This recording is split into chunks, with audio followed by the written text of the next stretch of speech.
Hello ladies and gentlemen, അപ്പം ഞാൻ വീണ്ടും വന്നിരിക്കുകയാണ്. ഇത്രയും കാലം വരാതിരുന്ന വേറൊന്നും കൊണ്ടല്ല, അങ്ങനെ വലിയ പടത്തിൻ്റെ ട്രെയിലറൊന്നും ഇറങ്ങിയില്ലല്ലോ. അപ്പം അങ്ങനെ കാത്തിരുന്ന് ഒരുപാട് ദിവസമായി ഞാൻ ഇങ്ങനെ മനസ്സിൽ പറഞ്ഞുകൊണ്ടിരിക്കുന്നു, അയ്യോ വീഡിയോ ഇടാൻ പറ്റുന്നില്ലല്ലോ എന്ന്. അപ്പോഴാണ് അത് ആ വിടുതലൈ പാർട്ട് 2. ഇതിൻ്റെ രണ്ടാമത്തെ ഭാഗത്തിനെ പറ്റി പറയുന്നതിന് മുമ്പ് ഞാൻ ആദ്യം ഫസ്റ്റ് പാർട്ടിനെ പറ്റി പറയാം. ഒന്ന്, ഈ പടം ഇറങ്ങിയത് ഞാൻ അറിഞ്ഞിട്ടില്ല. ഞാൻ പ്രൊമോഷനൊക്കെ കുറവാണെന്ന് എനിക്കറിയില്ല, എന്തായാലും ഞാൻ അറിഞ്ഞിട്ടില്ല. പക്ഷെ ഇറങ്ങിയതിന് ശേഷം ഒരുപാട് പേര് എൻ്റെ അടുത്ത് അടിപൊളി പടമാണെന്നൊക്കെ പറഞ്ഞു. എന്നിട്ട് ഞാൻ ഈ പടം കാണുന്നതിന് മുമ്പ് എൻ്റെ ട്രെയിലർ കണ്ടപ്പോഴത്തേക്കും എനിക്കങ്ങനെ പെട്ടെന്ന് ഇഷ്ടപ്പെടുന്ന ജോണറായിട്ട് എനിക്ക് തോന്നിയില്ല, എനിക്ക് പേഴ്സണലി. അപ്പം ഞാൻ എന്ത് ചെയ്തു, അതിങ്ങനെ ലാഗടിച്ച് വെച്ചുകൊണ്ടിരുന്നു. എന്നിട്ട് ഒരു ദിവസം ഒന്നും കാണാതില്ലായിരുന്നപ്പോഴത്തേക്ക് ഞാൻ വെച്ചു, ഓക്കെ ഈ പടം ഇറങ്ങിയല്ലോ, എന്തായാലും കാണാമെന്ന് പറഞ്ഞ് ഞാൻ ഈ പടം കണ്ടു. ആദ്യം തന്നെ ഇത്രയും കാലം കാണാതിരുന്നതിൻ്റെ പൊട്ട ബുദ്ധിക്ക് ഞാൻ ഒരു കൊട്ടടിച്ചു കൊടുത്തു. ഇതുപോലൊരു പടം ഉണ്ടാക്കി വെച്ചിട്ട് ഞാൻ എന്തുകൊണ്ട് കണ്ടില്ല എന്നുള്ളൊരു ചോദ്യമായിരുന്നു എനിക്ക് ആദ്യം. അതിൻ്റെ അകത്ത് എസ്പെഷ്യലി എടുത്ത് പറയേണ്ടത് സൂര്യയുടെ ഒരു പെർഫോമൻസ് എന്നെ ഞെട്ടിച്ച് കളഞ്ഞെന്ന് പറഞ്ഞാൽ ഞെട്ടിച്ച് കളഞ്ഞു. ഇതുപോലൊരു സാധനം ആ പുള്ളിക്കാരൻ ചെയ്യുന്നത് എൻ്റെ ജീവിതത്തിൽ ഞാൻ പ്രതീക്ഷിച്ചില്ല. അതുമാതിരി സംഭവമായിരുന്നു. ആ പടം കണ്ടു കഴിഞ്ഞ കാലം തൊട്ട് ഞാൻ അതിൻ്റെ രണ്ടാമത്തെ ഭാഗത്തിന് വേണ്ടി വെയിറ്റ് ചെയ്യായിരുന്നു. അങ്ങനെ ആ നീണ്ട കാത്തിരിപ്പിന് ശേഷം അതിൻ്റെ ട്രെയിലർ ഇറങ്ങിയിട്ടുണ്ട്. റിലീസ് ഡേറ്റ് വരുന്നത് ജനുവരി 31 ആണ് പറഞ്ഞേക്കുന്നത്.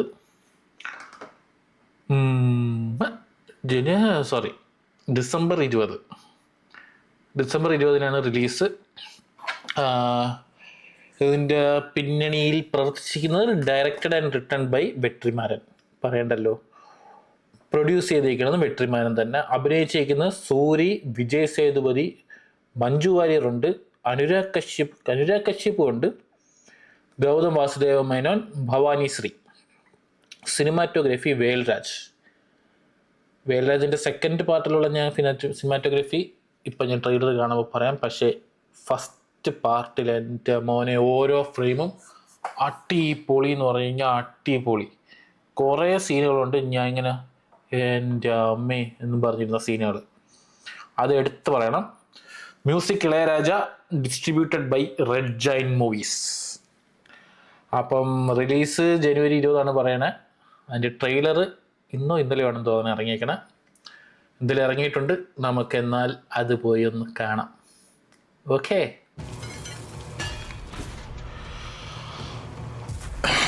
Red giant movies. மக்களை ஒன்று சேர்க்கிற வேலையை நாங்கள் செய்ய ஆரம்பித்தப்போ நீங்கள் கட்டமைச்சிருக்கிற இந்த ஜாதி பிரிவினைவாதம் எதை வச்சு உங்கள் அமைப்பால் அரசியல் பண்ண முடியாமல் போச்சு. அப்போ ஆரம்பிச்சது இந்த பயம். ഇയാളൊരു സ്റ്റോറി ടെല്ലിങ്ങിൻ്റെ ഒരു രീതി ഉണ്ടല്ലോ. எங்களை பிரிவினைவாதிகள்னு பிரச்சாரம் பண்ணுறீங்க. பெருமாள் அரெஸ்ட் பண்ணியிருக்கிறதா சொல்கிறாரு. சிஎம் சார் வீட்டுக்கு ஃபோன் பண்ணுங்க. வன்முறை எங்கள் மொழி இல்லை, ஆனால் எங்களுக்கு அந்த மொழியும் பேச தெரியும்.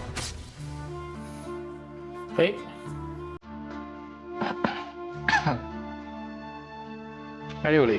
நம்ம ரெண்டு பேர் கல்யாணம் பண்ணிக்கலாம். എന്ത് ലുക്കടേ, കൊള്ളാമല്ലോ. இப்போ கோர்ட்டில் ப்ரொடியூஸ் பண்ண இந்த பெருமாள் யார், அவன் எங்கே பிறந்தான், என்ன படித்தான், எதுக்காக நம்ம கவர்மெண்ட்டை எதிர்த்து சண்டை போடுறான். ஒடுக்கப்பட்ட மக்களுக்காக போராடின எல்லோரும் நம்முடைய முன்னேற்றியர் தான். மகாலட்சுமியை கொண்டு நம்பா சரியான செய்வோம்.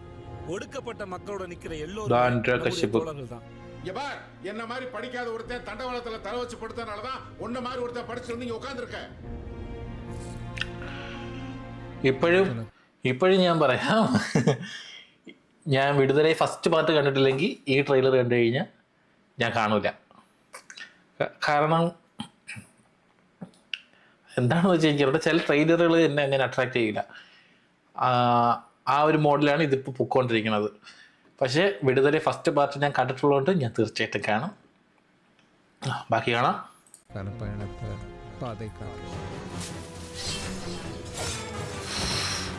ഓ, யாரு பிடிச்சது? മോനെ ഇതാ വന്ന് ചെറുക്കൈ. பெருமாள் தோழரை பேஸ் கேம்ப்ல தான் வச்சிருப்பாங்க. நம்ம அங்கேயே இறங்கி தாக்குதல் நடத்தி அவரை கூட்டிட்டு வரோம்.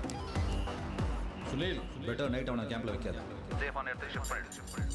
குமரேசன் மறுபடியும் நீங்கள் தானா?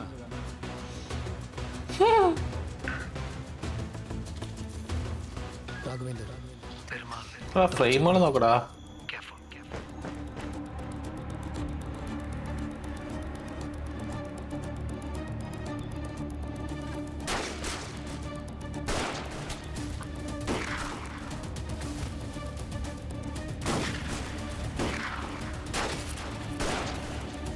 മൊത്തം വെടിവെപ്പാണല്ലേ.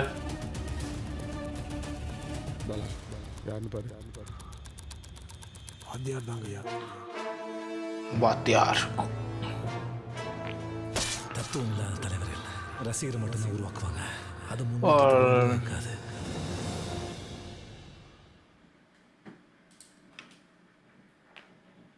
അടിപൊളി. ഇതിനകത്ത് എടുത്ത് പറയേണ്ടത് ഫ്രെയിമുകളാണ്. ഓരോ ഫ്രെയിമും സെറ്റ് ചെയ്തിരിക്കുന്ന രീതികൾ അടിപൊളി.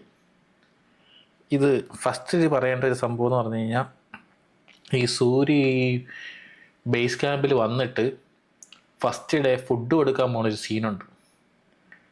എനിക്ക് ഓർമ്മയില്ല അതിൻ്റെ ഇടയിൽ കട്ടുണ്ട് അന്ന്, പക്ഷേ ആ പോണൊരു പോക്കുണ്ടല്ലോ, ആ ഒരു സാധനം അടിപൊളിയാണ്. അങ്ങനെ പല സീനുകളും, എനിക്ക് കുറേയൊക്കെ സീൻ ഞാൻ മറന്നുപോയി. ബട്ട് ഇപ്പോഴും ഞാൻ പറയണം, അതിൻ്റെ അത് കുറേ സീനുകളുണ്ട് ഇതുപോലെ ഇങ്ങനെ ഇരിക്കണ കുറേ സീനുകൾ. ഇതും അതുപോലെയാണ് എന്നാണ് എൻ്റെ മനസ്സ് പറയണത്. 1-2 സീനുകൾ ഞാൻ കണ്ട് എന്നെ ഭയങ്കരമായിട്ട് അട്രാക്റ്റ് ചെയ്തേക്കുന്ന.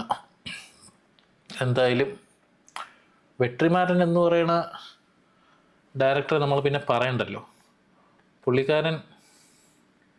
പുള്ളിക്കാരൻ്റെ പടത്തിൻ്റെ ഇതെന്ന് പറഞ്ഞു കഴിഞ്ഞാൽ ഭയങ്കര ഒരു റിയലിസ്റ്റിക് രീതിയിലാണ്. റിയലിസ്റ്റിക് എന്ന് പറഞ്ഞു കഴിഞ്ഞാൽ ആദ്യത്തെ പടം പൊല്ലാതവൻ, ആടുകളം, വിസ്സാരണി ഞാൻ കണ്ടിട്ടില്ല. അത് കാണാതിരിക്കണതിൻ്റെ കാര്യം ഞാൻ പറയണ്ടല്ലോ. കുറച്ചധികം സീനാണെന്നാണ് ഞാൻ കേട്ടിട്ടുള്ളത്. പടം കൊള്ളൂലെന്നല്ല, കണ്ടിരിക്കാൻ കുറച്ച് ബുദ്ധിമുട്ടാണെന്ന് കേട്ടിട്ടുണ്ട്. വടച്ചെന്നൈ, അയ്യോ അത് പിന്നെ ഒന്നും പറയില്ല. അസുരൻ, പാവക്കഥകൾ ഞാൻ കണ്ടില്ല. വിടുതലെ 1 കണ്ടു, 2 കണ്ടു. അല്ല 2 കണ്ടില്ലല്ലോ, 2 കാണും. 2 കാണും. അപ്പം പുള്ളിക്കാരൻ ചെയ്തേക്കണ പടം അന്യായമാണ്. അതുകൊണ്ട് തന്നെ ഈ പടത്തിലും വലിയൊരു പ്രതീക്ഷ തന്നെ വെക്കാം. പോരാത്തതിന് വിജയ് സേതുപതിനെ ഫസ്റ്റിൽ അവിടെ ഇവിടെ ഒരു മിന്നായം പോലെയൊക്കെ കുറച്ചൊന്ന് കാണിച്ചങ്ങോട്ട് പോകുന്നേ ഉള്ളൂ. പുള്ളിക്കാരൻ്റെ അഴിഞ്ഞാട്ടമാണ് ഈ പടം എന്നാണ് എനിക്ക് തോന്നുന്നത്. ആദ്യത്തേൽ സൂര്യാണെങ്കിൽ, രണ്ടാമത്തേൽ വിജയ് സേതുപതിയുടെ കഥയാണെന്നാണ് എൻ്റെ വിശ്വാസം. അവനും അഴിഞ്ഞാടാൻ ഒരവസരം കിട്ടിക്കഴിഞ്ഞാൽ അഴിഞ്ഞാടുകയല്ലേ ചെയ്യുള്ളൂ. അപ്പോൾ എന്തായാലും പടം ഇറങ്ങുമ്പം നമുക്ക് കാണാം. അതുവരേക്കും ടാറ്റ, ബൈ ബൈ, സിയ.